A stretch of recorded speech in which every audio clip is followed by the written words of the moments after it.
Hindi nakapasok ang ating kababayan na si Fajardo sa men's boxing, 65 kilograms. Natalo siya. Nakapasok sa semifinal. Tinalo siya ng host country na Thailander. Talo siya. Magaling, pero magaling si Fajardo din. Talagang gandang laban, pero natalo talaga sa puntos. Sobrang galing din ang kalaban. Kaya deserve din na manalo talaga yung Thailander.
Hindi siya nakapasok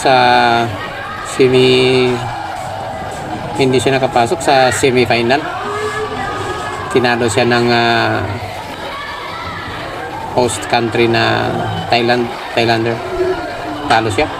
Magaling, pero magaling si Fajardo din. Talagang gandang laban, pero natalo talaga sa puntos. Sobrang galing din ang kalaban. Kaya deserve din na manalo talaga yung Thailander.